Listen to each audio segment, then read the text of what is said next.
28 मई सिर्फ एक दिन नहीं, ये हमारी कौम की इज्जत, गैरत और खुददारी की वो आला मिसाल है जो दुश्मनों की सरजमीन को हिला देती है। यकीन और अज़्म की जो तारीख 28 मई 1998 को रकम हुई, वो आज भी पाकिस्तान की सालमियत, खुदमुख्तारी और कौमी वकार की सबसे बड़ी पहचान है। इस दिन पाकिस्तान ने 5 भारतीय एटमी धमाकों के जवाब में एक साथ 6 एटमी धमाके किए। न सिर्फ 6 धमाकों से जमीन हिलाई, बल्कि दुश्मनों के गुरूर को भी खाक में मिला दिया।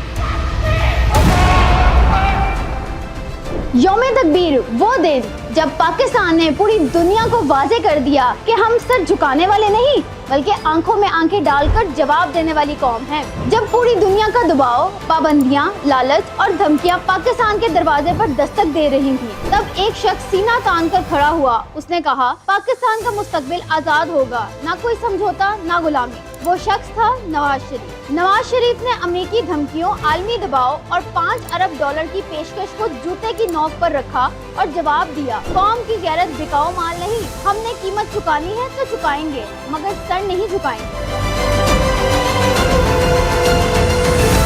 और तारीख गवाह है कि यही वो फैसला था जिसने पाकिस्तान को इस्लामी दुनिया की पहली एटमी कुव्वत बना दिया। चाहे JF-17 थंडर हो, नेशनल एक्शन प्लान या दहशतगर्दी के खिलाफ जंग, हर महाज पर नवाज शरीफ और मुस्लिम लीग नून ने हमेशा पाकिस्तान को मजबूत किया।